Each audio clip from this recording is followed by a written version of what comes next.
Irmão Paulo Sueli, por exemplo, a Tatiana, de Brasília, Distrito Federal, traz a seguinte dúvida dentro dessa temática, relacionamentos amorosos e consequências espirituais. Ela escreve pra gente: como do ponto de vista espiritual são formados os relacionamentos amorosos? E qual o propósito deles para a nossa evolução?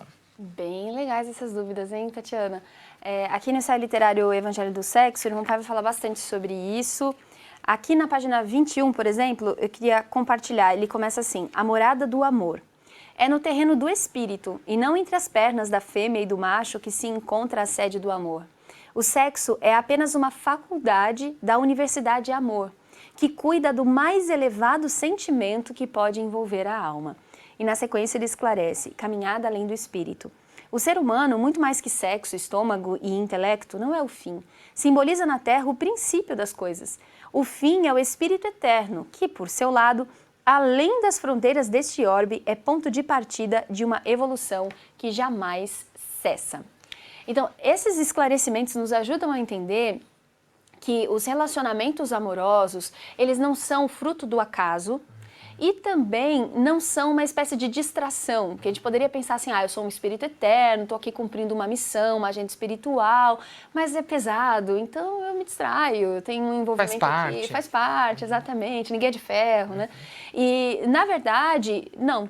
Os relacionamentos amorosos, e inclusive a nossa postura no campo da sexualidade, tem uma relevância muito grande. Se a gente não se portar com o cuidado, o respeito, né, que nós devemos a nós mesmos e às outras pessoas, isso pode comprometer toda a nossa missão espiritual. Existem muitos relatos, né, psicografados, transmitidos mediunicamente, muitos deles inclusive na religião divina, que falam sobre isso, sobre espíritos que nasceram com um papel importante nas suas famílias, nas suas comunidades, e que acabaram perdendo a sua encarnação, digamos, aquela tarefa daquela vida, porque se precipitaram e tomaram decisões desrespeitosas no campo da sexualidade, feriram os sentimentos de outras pessoas, feriram a si próprias e acabaram comprometendo o seu destino.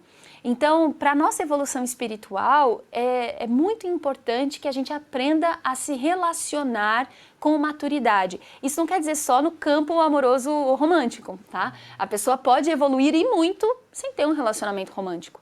Se ela investir da forma adequada nas suas relações, se ela tratar as outras pessoas com respeito, com bondade, com justiça, com generosidade. Agora, tudo isso que a gente aprende com Jesus, que a gente deve dedicar a toda e qualquer filha e filho de Deus, a gente precisa imprimir nos relacionamentos amorosos. Muitas vezes a gente se esquece que o namorado, a namorada, o marido, a esposa, são antes dessas circunstâncias nossos irmãos. São filhas e filhos de Deus. E é difícil, gente, porque nós temos muitas limitações, nós erramos bastante, né?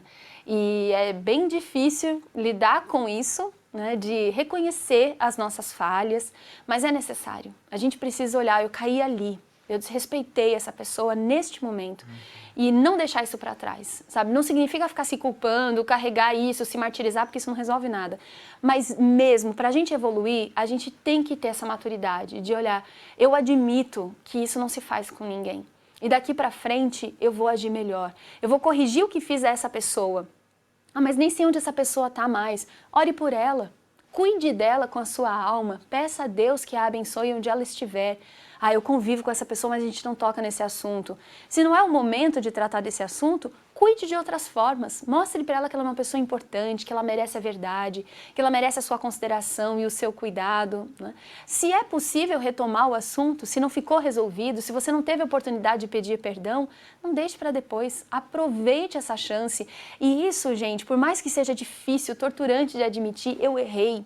Eu fui fraco, eu fui fraca.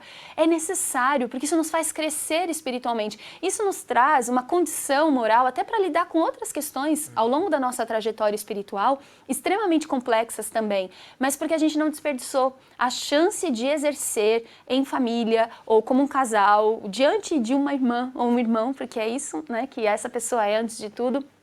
aquilo que nós aprendemos de Deus.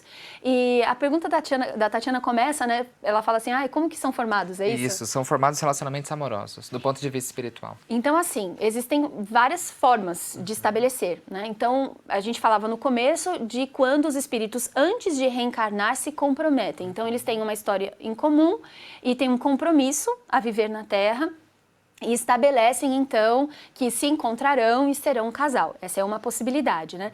Nem sempre, gente, porque foi tudo bem da última vez. Muitas vezes porque um feriu o outro e agora já estão numa condição de maturidade maior, mas muitas vezes no resgate também de uma afinidade muito profunda, né? Agora, nem toda a afinidade do passado implica em necessariamente relacionamento nessa vida, porque nós já vivemos muitas vidas, centenas de encarnações, então nós já nos relacionamos com muitas pessoas. E isso é um ponto importante, porque às vezes a gente sente uma afinidade muito grande e a gente pensa, é essa pessoa, né? E aí a gente tem que ter o discernimento espiritual para identificar se realmente é essa pessoa, né? Porque afinidades teremos muitas, não necessariamente significando que isso implique num relacionamento romântico ou um envolvimento sexual. Então é muito importante que a gente seja honesto espiritualmente e abra o jogo com o anjo da guarda. Sabe, fale sobre isso. Eu conheço muitas pessoas nos procuram na religião divina e dizem assim, mas vou fazer prece por causa disso. É até constrangedor falar com o anjo da guarda sobre isso. Gente, se a gente não falar com o anjo da guarda sobre o que vai no nosso coração, com quem a gente vai falar? Se a gente não falar com Jesus, com honestidade sobre isso, eu não quero mais errar, eu não quero ficar atirando para todo lado, eu não quero brincar com o sentimento de ninguém, nem com a minha agenda espiritual. Quem, gente? Quem é mais confiável? E pedir abertamente. Por quê? Se a gente não faz isso, muitas vezes a gente se precipita. E aí são formados outros laços, né, que muitas vezes até se sobrepõem a laços já existentes. E isso é um risco muito grande, né? Ou porque você teria um compromisso de se encontrar com uma outra pessoa e isso não será mais possível, ou porque você já está comprometido com uma outra pessoa, né? E aí a gente não pode usar o conhecimento de que existe um vínculo espiritual para endossar o nosso descompromisso com aquela pessoa desta vida, entende? Então, olha a importância da prece nesse contexto, né? De buscar realmente o amparo espiritual para isso. Então, sim, há, de fato, todo esse planejamento espiritual e a gente precisa estar muito em sintonia com a nossa agenda espiritual para que isso não seja desviado. Até por uma questão, muitas vezes, de conveniência, da gente fazer a oração e induzir, não, mas orar, mas é essa pessoa, né? Isso. Qualquer coisa, Deus, desde que a resposta seja essa. Isso. Então, ter essa atenção, esse discernimento é muito importante a todos nós.